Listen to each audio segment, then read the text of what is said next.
Welcome back. We're now going to take a look at using the uptime command and tload so we can start looking at the load on the server. We're also going to use another tool that comes within this same proc PS package, and we're going to be looking at watch. So working then back on my server console, you can see that I'm in the user's home directory and logged on as a standard user tux. If I just issue the command uptime, even as a standard user, then I can start seeing then how long I've been up. So we can see the current time. We can see then that I've been up for, the server's been up for 2 days, 19 hours and 25 minutes.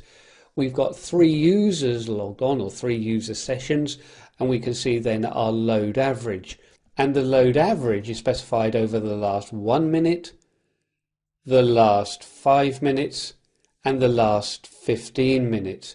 Now, as to how big that load average gets, it's very much dependent on how many CPUs that you have. I only have 1 CPU, so I don't want a value bigger than 1.00 in any of those columns. If I do get a larger value in those columns, then all that it means is that I'll be queuing CPU requests. We can see that we've got 3 users logged on, and if I use the who command, we can see those 3 users.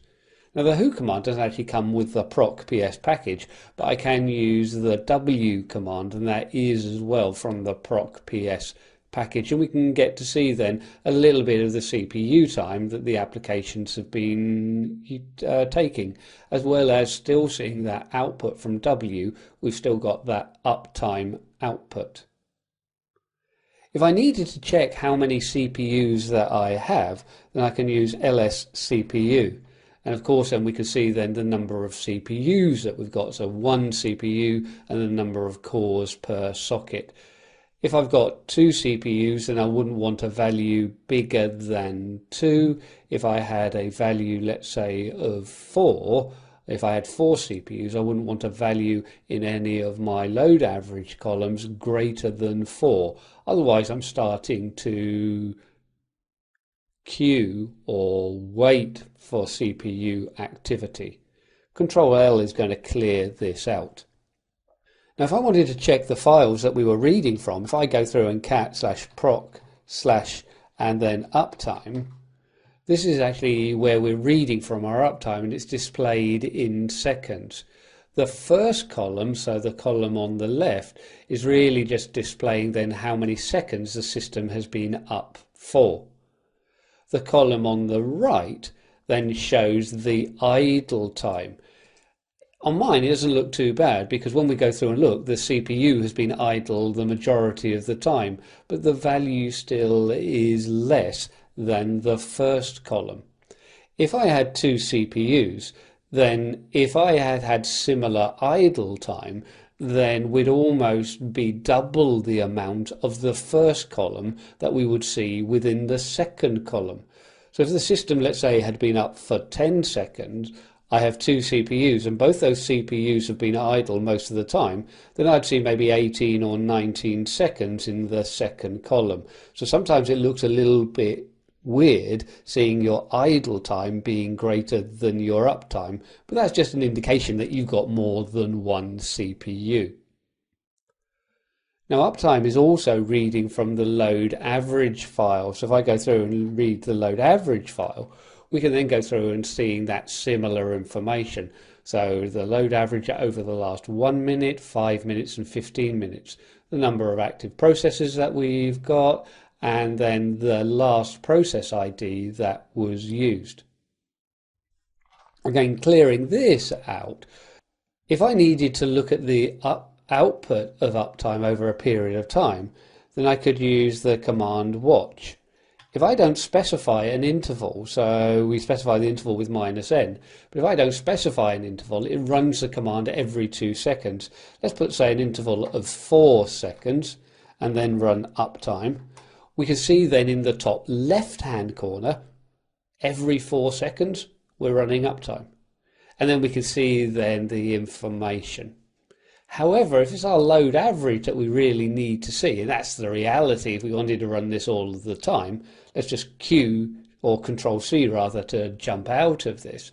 rather than using the watch command, then we've got tload, and really tload is designed exactly for this.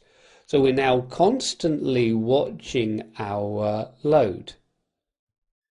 If I open up another window, and you can see within that window I've already prepared a command to run. So we're using the tar command to create a new tar archive. The capital J is saying that we're going to use then the XZ compression. We're going to get verbose output so we can see it writing to the screen. And the file that we're writing to then in my home directory. And you can see then that I'm going to back up and compress probably quite a lot of information in /usr/share/doc. So if I start this command running, we should be able to monitor then our CPU utilization over on the left.